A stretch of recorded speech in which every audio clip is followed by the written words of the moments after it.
नमस्कार, मैं हूं पवन त्यागी। इस बार लोकसभा चुनाव में हमने ये देखा है कि मोदी को हराने के लिए जो विपक्षी पार्टियों ने एजेंडा तय किया, उनका एक सूत्री एजेंडा था झूठ। पूरे झूठ पर आधारित कैंपेनिंग चलाई गई। मोदी को हराने के लिए, सत्ता से बाहर करने के लिए झूठ पर झूठ बोला गया। राहुल गांधी हो चाहे इंडी गठबंधन के बाकी नेता, केवल झूठ परोस रहे थे और ऐसा झूठ परोसा गया कि लोगों के दिमागों में ये भर दिया गया कि मोदी यदि सत्ता में आए तो संविधान बदल जाएगा, मोदी यदि सत्ता में आए तो आरक्षण खत्म हो जाएगा। और उसके लिए एआई का इस्तेमाल करके फेक वीडियोस बनाई गई और हद तब हो गई कि देश के गृह मंत्री अमित शाह का भी एक एआई से के द्वारा एक फेक वीडियो बना दिया गया और प्रसारित किया गया, जैसे कि अमित शाह खुद बोल रहे हो कि हमारी सरकार आई तो हम संविधान बदल देंगे। सोचिए हिम्मत कितनी बड़ी लोगों की कि अमित शाह का फेक वीडियो बना दिया। मोदी को अपनी रैलियों में पब्लिक को एड्रेस करते हुए यह बोलना पड़ा कि एआई के इस्तेमाल से फेक न्यूज़ फैलाई जा रही हैं, लोग सावधान रहें। लेकिन कोई आम आदमी कैसे इसको जज करेगा कि ये जो वीडियो हम देख रहे हैं ये रियल के मोदी हैं या ये सोशल मीडिया के टेक्नोलॉजी के द्वारा बनाए गए एआई के द्वारा ये आर्टिफिशियल वीडियो है, नहीं पता लगता। और इसलिए सरकार को ये चिंता थी कि जब टेक्नोलॉजी आ रही है तो उसके अनुसार कानून में भी परिवर्तन करना चाहिए। भारतीय दंड संहिता, भारतीय न्याय संहिता ये बनाई गई है। 1 जुलाई से हमारे पूरे देश में अंग्रेजों के बनाए जो कानून थे, जो 1860 का आईपीसी एक्ट था, सीआरपीसी एक्ट थे, उसमें सड़े गले पुराने कानूनों को देखते हुए सरकार ने तय किया कि जब जमाना बदल गया, डिजिटल आज जमाना हो गया है, तो एविडेंस भी डिजिटल होने चाहिए। आप जान के आश्चर्य हो जाएगा आपको कि अभी हमारे देश में सीआरपीसी और आईपीसी एक्ट नहीं बदले हैं। अगर पुलिस किसी घटना की फोटोग्राफी करने जाती है तो डिजिटल फोटो साक्ष्य के रूप में अप्रूव नहीं है। आज भी वो जो 80 के दशक की फोटोग्राफी है, पेपर पर जो प्रिंट निकलता था वो फोटो निकाली जाती है, कोर्ट में वो सबमिट होती है, फाइल में लगाई जाती है। कोई इलेक्ट्रॉनिक एविडेंस, सीसीटीवी फुटेज हो, चाहे कोई वीडियो हो, चाहे मोबाइल फोन से खींचा गया फोटो हो, एविडेंस के रूप में नहीं माना जाता। मोदी ने इस बात को समझा, भारतीय साक्ष्य संहिता ये बनाई गई है और अब इस नए कानून के तहत social media, mobile, Instagram, Facebook या तो एक्स, किसी भी प्लेटफॉर्म पर यदि किसी ने कोई गलत photo, fake video, edited photo और या कोई पोस्ट अगर डाली तो 1 जुलाई के बाद उसको लेकर कड़ा कानून बन चुका है, 7 साल की सजा तक है। पहले ही भारत सरकार इस बारे में एक कानून बना चुकी है, डेटा प्रोटेक्शन एक्ट वो ला चुकी है और उसके अनुसार ये तय कर दिया है कि यदि कोई कंपनी किसी का डेटा वो लीक करती है, मान लीजिए मैंने एक अपना फ़ोन ले रखा है एयरटेल कंपनी से, उदाहरण दे रहा हूँ, मेरा पूरा डेटा उनके पास है, मेरा नाम, एड्रेस वो सब लिखा है उस पर, पैन कार्ड सब है, वो किसी और को ये डेटा ना दे दे जो कि अभी तक देते आए हैं।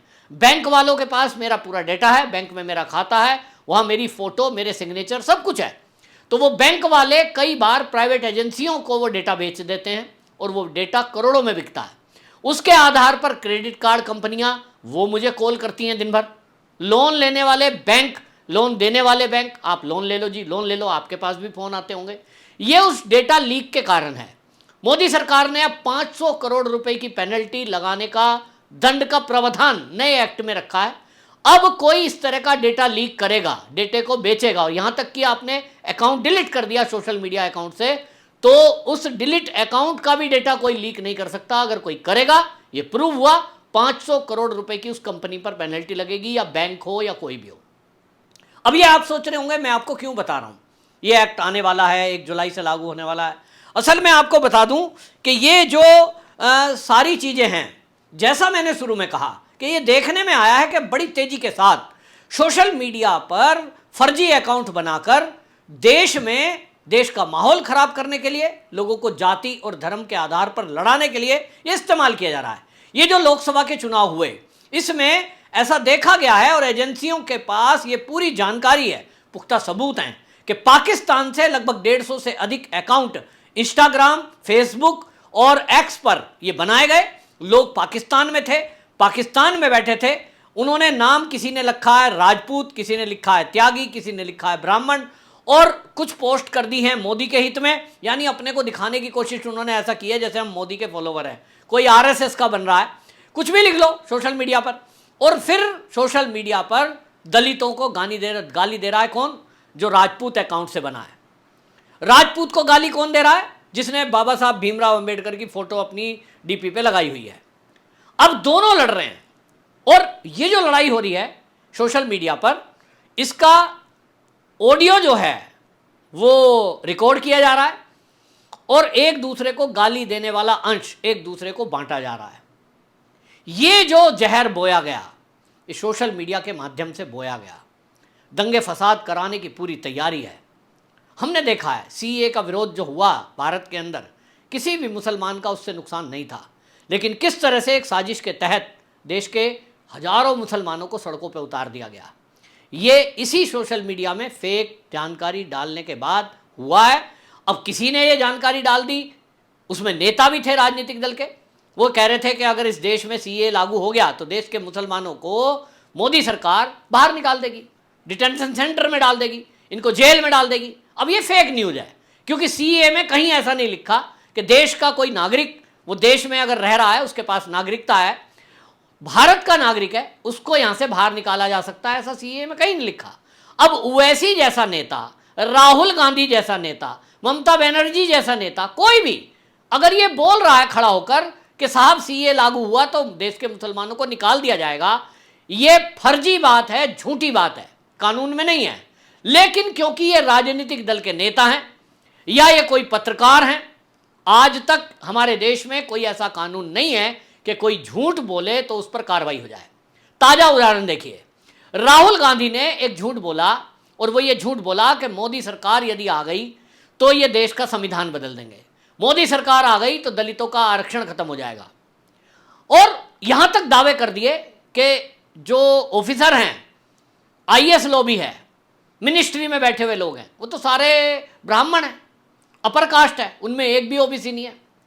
अब कैसे कोई बताएगा कि किस जात के हैं? भाई पूरा डाटा इकट्ठा करो, फिर उसे सार्वजनिक करो, ये कौन करेगा? हमारे ऑफिसर किस जात के हैं, इसके आधार पे ऑफिसरों की नौकरी तय होगी या कौन काबिल है? आप मुझे बताइए, जितने इस वीडियो को देख रहे हैं, मैं चुनौती देता हूं, आप मुझे बताइए, हमारे देश के विदेश मंत्री हैं एस जयशंकर, आप गूगल मत करिए और मुझे बताइए बिना गूगल करे कि एस जयशंकर किस जात के हैं। क्या आप एस जयशंकर को यह कहते हैं कि वो एक नाकाबिल आईएएस अधिकारी हैं, या आप क्या कहेंगे कि वो काबिल आईएएस अधिकारी हैं? वो किस जात के हैं? अगर वो ब्राह्मण हैं, ये वैल्यू रखता है, या वो दलित हैं, इसके कारण से उनकी वैल्यू बढ़ती है? एक समझदार आदमी का उत्तर होगा कि उनका जो काम है, काम के कारण लोग उनका रिगार्ड कर रहे हैं। वो किस धर्म में पैदा हुए हैं, किस जाति में पैदा हुए हैं, इससे कोई मतलब नहीं है। एपीजे अब्दुल कलाम देश के वैज्ञानिक हुए, वो राष्ट्रपति बने, उनका सम्मान देश के करोड़ों लोग इसलिए कर रहे हैं, वो इसलिए नहीं कि वो एक विशेष धर्म से रख रहे हैं। शायद मुसलमान उतना उनका आदर ना भी करते हों जितने बाकी लोग करते हैं, क्योंकि वो एक काबिल वैज्ञानिक थे देश के, और यही एक आधार होना भी चाहिए। लेकिन ये जो राजनीतिक दल के नेता हैं, ये कुछ भी झूठ बोलते हैं और निकल जाते हैं। अब नहीं चलेगा। इस चुनाव में हमने देखा है कि राहुल गांधी ने ये बोला कि हम आपको 8,500 रुपये की गारंटी देते हैं, ये फार्म भर दीजिए, हमारी सरकार आएगी तो हम सबको 4 जुलाई से ये पैसे देंगे। दावा कर दिया, वादा कर दिया, लोगों को झूठ बोल दिया, आपके खाते में पैसे आ जाएंगे। हम कुछ भी बोल दो, ये झूठ फैलाया गया, लेकिन कार्रवाई कुछ हो नहीं सकती क्योंकि कानून नहीं है। अब ये कानून बनाया जा रहा है कि यदि आप झूठ बोलेंगे, उस झूठ पर एक्शन होगा।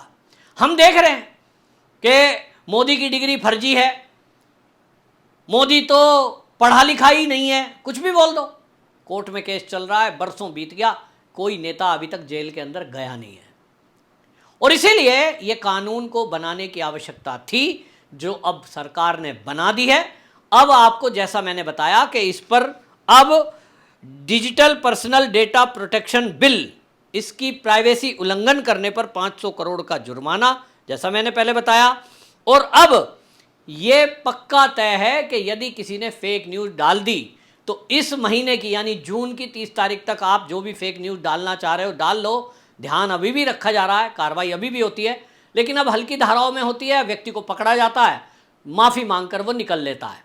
लेकिन अब आपको मैं बता रहा हूँ, यदि आपके आसपास कोई ऐसे लोग हैं जो आदतन सोशल मीडिया पर झूठ फैलाते हैं, फर्जी वीडियो डालते हैं, और आप किसी का पोस्ट भी अगर रीपोस्ट कर देंगे, किसी ने एक्स पर पोस्ट लिखा है, फेसबुक पर कोई पोस्ट लिखी है, आपकी जिम्मेदारी होगी कि पहले आप उसकी जांच करें कि वो तथ्य सही भी है कि नहीं। यदि आपने किसी का आया हुआ व्हाट्सएप पर आपको संदेश और आपने उसको as it is copy paste करके फॉरवर्ड कर दिया, तो निश्चित समझ लीजिए कि नए कानून में 1 जुलाई के बाद आप मुसीबत में पड़ सकते हैं। आपको 7 साल की सजा हो सकती है। बिल्कुल ठीक सुना आपने, 7 साल की सजा का प्रावधान है, 1 लाख रुपए तक का जुर्माना है।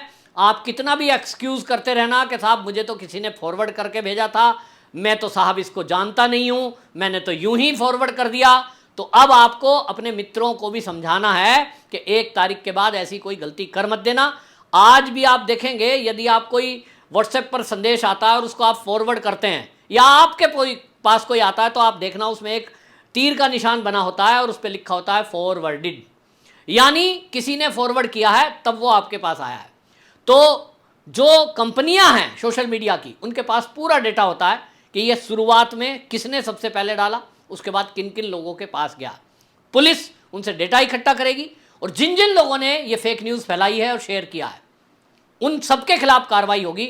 अब ये सख्त एक्शन होने जा रहा है, उनका अकाउंट भी सीज होगा, उनके खिलाफ कार्रवाई होगी, और अगर यूपी में रहने वाले हों तो बाबा जी का बुलडोजर भी चलना तय है। और इसलिए सावधानी के साथ कभी भी अब फेक न्यूज़ डालने के पहले 100 बार सोच लेना। आपकी क्या राय है? क्या मोदी सरकार ये कानून बनाकर ठीक कर रही है? क्या ये कानून बनाना चाहिए? आपके हिसाब से इस कानून में और क्या क्या प्रावधान होने चाहिए? अपनी राय जरूर लिखिए। वंदे मातरम।